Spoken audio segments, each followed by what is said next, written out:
30 to 50% of their salary on house rent. Gas bills are more during winter than summer. Council tax depends on the place where you live and also on the rent of the property. You can choose wide variety of mobile plans. Normally you should sign up from 1 to 2 years of contract with these providers. Amazon Prime, Netflix and so on. It's good to buy used cars from the dealers. And shopping in Indian grocery stores for snacks and spices will cost takeaways and dining out. And coming to the shopping expenses, here are the flight ticket prices. So you need to pay the nursery fees by yourself.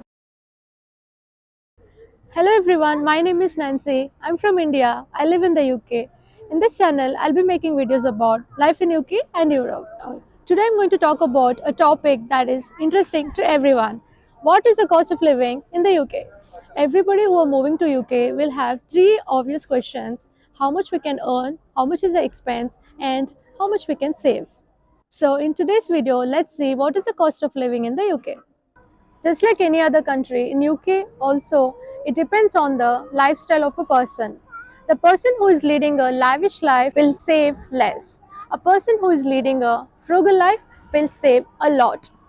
So let me try to keep it simple in this video by seeing some of the basic expenses of a common man. So let's start. First is rent. The best way to find rented house in the UK is Rightmove, Zoopla and Facebook Marketplace. You can also walk into the letting agent's offices with your requirements. For many people in the UK, house rent is the highest contributor in the cost of living. On an average, people tend to spend 30 to 50% of their salary on house rent. Rent varies a lot depending on which city you're living in. Are you living in the city or in the outskirts? Is it a one bedroom house or more? Is it a apartment or an individual house? Is it an old property or new, and so on? According to a report, the average rental is £2,174 in London, £940 in West Midlands, £664 in North East. Here is the list of average rentals in some of the major cities in the UK. £2,174 in London, £1,250 in Birmingham, £1,095 in Leeds, £900 in Liverpool, £1,195 in Glasgow. Next is utilities. Utilities means gas bill, water bill and electricity bill. And this is not included in the rent. There are meters for water, gas and electricity usage of your house, and you pay the bill based on your consumption. In the UK, gas is used for cooking, heating the water and heating the house. Gas bills are more during winter than summer because you will be heating the house more. For a two-person, the average bills should be around £100 per month for gas bill, £30 per month for water bill and £150 per month for electricity bill. Next is council tax. Council tax is paid for your local city council for the services like cleaning the streets, maintaining the street lights, picking the garbage, etc. And again, this is not included in the rent. Council tax depends on the place where you live and also on the rent of the property. On an average, the council tax will cost between £100 to £200 per month. Next is TV licensing tax. TV licensing tax is paid if you watch live TV on your laptop, mobile phone or in the TV, and it costs you around £20 per month. Next is mobile plans. You can choose wide variety of mobile plans. Some of the major network providers are Vodafone, O2, 3, Leica and Libera. And coming to the expense on mobile bills, it costs 5 to £10 per month. Next is Wi-Fi bills. Some of the major Wi-Fi providers are Vodafone, 3, Virgin and Sky. Normally you should sign up from 1 to 2 years of contract with these providers.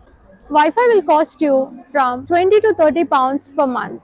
If you opt for subscriptions like Amazon Prime, Netflix, and so on, it will cost you 10 to 20 pounds per month.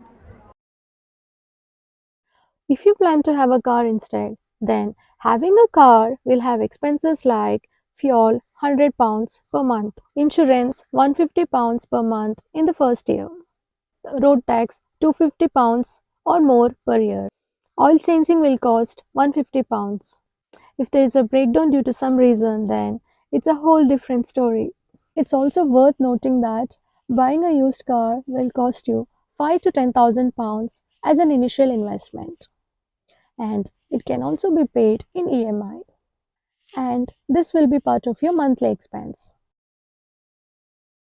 Next is groceries. Since eating out is expensive in the UK, spending on groceries is a necessity. You can shop groceries in the major supermarkets like Lidl, Asda, and Aldi, where the groceries are relatively cheaper. Or you can shop in small convenience stores like Co-op and mini markets. You will find Indian groceries everywhere in the UK. Trust me, you're not going to miss India at all. Now coming to the grocery expenses. For a family of two, it costs around 200 to 250 pounds per month. And shopping in Indian grocery stores for snacks and spices will cost 50 to 100 pounds per month. Next is eat out expense. There are so many Indian and Western eat outs in the UK. It's hard to resist eating out occasionally. For a family of two, takeaways and dining out will cost you around 150 to 200 pounds per month. Next is clothes. Usually shopping for clothes in the beginning of summer and winter is quite common. You can find shopping stores like Primark, H&M, New Look, Next, JD Sports, Sports Direct, Deichmann, etc. And also you can shop from different online stores in the UK like ASOS, Boho, Pretty Little Thing, and Misguided. And coming to the shopping expenses, it will cost you around 50 to 100 pounds per month. Next is traveling to India. Who doesn't like to travel to India? Most of the people travel to India once a year because it's very expensive. Nowadays, the flight tickets cost 600 to 1000 pounds per person. Normally, direct flights are expensive. Connecting flights from Middle East are relatively cheaper. Also, during summertime and Christmas time, the flights are very expensive.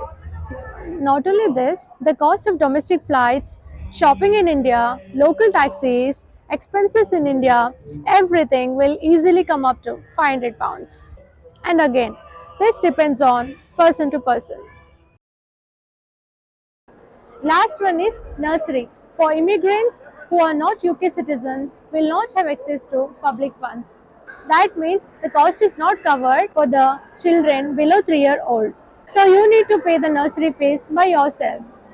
In different parts of UK, the nursery fees is £1,200 per month, whereas in London, it can go up to £1,800 per month. So please consider the nursery cost if you are moving with a child to UK. So I will summarize the mandatory expenses for your reference.